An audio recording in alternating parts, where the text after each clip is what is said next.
ဒီနေ့ဗီဒီယိုလေးပြီးသွားရင်ဂယုနာဆိုတာဘာလဲဂယုနာနဲ့တနာတာနဲ့ဘာကွာလဲဆိုတာကိုဆက်လက်လာတယ်အင်္ဂလိပ်လိုနားလည်ပြီးတော့ရှင်းပြသွားအောင်ပါပဲရှင်းပြတတ်သွားအောင်ပါပဲဖြစ်ပါတယ်ပေါ့နော်အဲ့တော့မိကုန်းလေးကစပြီး what is garuna garuna ဆိုတာ what ပါလဲအဲ့တော့သူကဘာသာပြန်ထားတဲ့ vocabulary တွေဒီ series ကိုဆရာကြီးသင်ပြရတဲ့ချက်က Buddhism မှာရှိတဲ့အရေးကြီးတဲ့သုံးနှုန်းတွေအခြေခံချက်သုံးနှုန်းတွေကိုအင်္ဂလိပ်လိုပြောတတ်ဖို့ရပြီးတော့ခက်ခဲတဲ့ vocabulary နဲ့လက်တွေ့အသုံးမှာ vocabulary တွေကိုဆက်လက်နိုင်တိုးတက်သွားဖို့ဖြစ်တယ်အဲ့တော့ဒီ series ကိုကြည့်ချင်းအပြင်အဓိကတိုးတက်မဲ့အရာကတော့ vocabulary တွေဖြစ်တယ်ပေါ့နော်အဲ့တော့ vocabulary များစုဆောင်းလို့တဲ့ဆရာကြီးလာတာများဒီ series ကိုကြည့်ပြီးတော့ဒီမှာရှိတဲ့ vocabulary တွေကိုကျက်တင်တယ်ထား writing နဲ့တွဲပြီးတော့သင်ပေးနေရပါတော့တစ်ဖက်က grammar တစ်ဖက်က vocabulary စုဆောင်းပြီးတော့ဆက်လက်နိုင်လေ့ကျင့်မယ်ဆိုရင်အင်္ဂလိပ်စာဆွမ်းရည်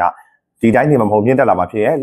မြင့်တက်လာမှာဖြစ်တယ်ပေါ့နော်လှုပ်တယ်ဆိုရင်လှုပ်လောက်ရမှာဖြစ်တယ်ပေါ့အဲ့တော့ what is garuna garuna ဆိုတာပါလဲ compassion နဲ့ compassion ဆိုတာဗမာလိုဘာသာပြန်မယ်ဆိုရင်ဒါနဲ့အဓိပ္ပာယ်တူတယ် garuna တရားပဲဖြစ်တယ်စာနာစိတ်တနာစိတ် garuna ဆိုတာဒါနဲ့ဆက်ပြီးဖတ်လိုက်မယ်ဆို garuna နဲ့ပတ်သက်ပြီးလေးလေးနက်နက်သိသွားမှာဖြစ်တယ်ပေါ့နော် for others အခြားသူတွေကို caring ဂရုစိုက်တတ်ခြင်းနဲ့ပြီးတော့ they are pain ဆိုတာနာကျင်မှုအဲ့ others ဆိုရင်အခြားသူတွေရဲ့ pain နာကျင်မှုတွေကို ease ဆိုတာရောပါတတ်တာလား wanting to ease ဆိုတာရောပါတတ်တာလိုစိတ်ရှိခြင်းအဲ့လိုဟာမျိုးဘာလို့ခေါ်လဲဆိုရင် compassion လို့ခေါ်တယ်ဂရုဏာလို့ခေါ်တယ်တဲ့အခြားလူတွေကိုဂရုစိုက်တတ်ခြင်းဒါမှမဟုတ်လည်းအခြားလူတွေရဲ့နာကျင်မှုတွေကိုမြင်တဲ့အခါမှာသူတို့ရောပါတတ်တာလိုစိတ်ရှိနေခြင်းအဲ့ဒါကိုဂရုဏာတရားလို့ခေါ်တယ်တဲ့ဒါဆိုရင် what is the goal of garuna အဲ့တော့ဂရုဏာရဲ့ goal ပန်းနိုင်ရည်မှန်းချက်ကဘာလဲတဲ့အဲ့တော့သူကဘာလဲဆိုလို့ရှိရင် to reduce suffering ဆိုတာဝေဒနာတွေကိုဝေဒနာတွေနော် pain နဲ့ suffering နဲ့တူတယ်။ pain ကတော့နာကျင်မှုပေါ့ဒီအဓိကထားပြီးပြောချင်တာ physical ဆန်တယ်ပေါ့ suffering ကကြတော့စိတ်ပိုင်းဆိုင်ရာနာကျင်မှုရောရုပ်ပိုင်းဆိုင်ရာနာကျင်ခံစားမှုတွေကို reduce ရှော့ချခြင်းဖြစ်တယ်ရှော့ချရင်ဖြစ်တယ်ဂယုဏရှင်လို့ကိုယ်ကိုပြောလိုက်ပြီဆိုရင်တစ်ဖက်လူတွေခံစားနေရတဲ့နာကျင်မှုတွေရောပါတတ်တာခြင်းဖြစ်ရမယ်တဲ့ပြီးတော့ through action ဆိုတာလှုပ်ဆောင်ချက်တွေ through ဆိုတာအားဖြင့် cruelty ဆိုတာရက်စက်မှုတွေကို eliminate ဖယ်ရှားဖို့ပဲဖြစ်တယ်ရက်စက်မှုတွေနာကျင်ခံစားမှုတွေကို eliminate ဆိုတာဘာလို့ဖို့လဲဆိုဖယ်ရှားဖို့ပဲဖြစ်ပါတယ်ဒါဂရုဏာရဲ့ပန်းနိုင်ပါပဲတဲ့ so how is garuna different from pity ဆိုတာတနာတာနဲ့ဂရုဏာနဲ့ how is difference ဘလို့ကွဲပြားခြားနားပါတယ်တဲ့အဲ့တော့ဂရုဏာဘာလဲဆိုရင် is a loving ချစ်ချင်းမြတ်တာဖြစ်တယ်တဲ့နောက်ကကြတော့ positive force အကောင်းအပြုသဘောဆောင်တဲ့တွန်းအားတစ်ခုလည်းဖြစ်တယ်that encourage သူကတွန်းအားပေးတယ်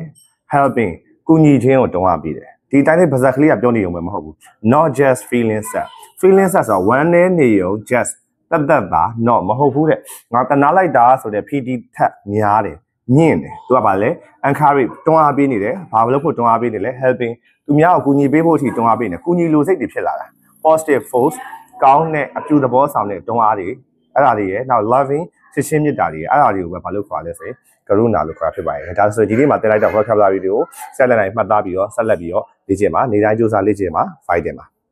Today we are going to study the next value of garuna what is garuna so compassion garuna means compassion it means caring for others and wanting to ease their pain so we can say that garuna is a kind of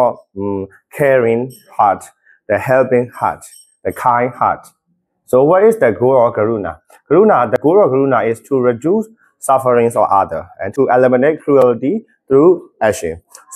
So real compassion lead to kind deeds. The last question: how is garuna different from pity? It may be confused. Garuna and pity are similar, but actually the two are really different. Pity is just a feeling. So it is a loving, positive force that encourage helping, not just feeling sad. So pity feels sad, but garuna is a real strength, real love.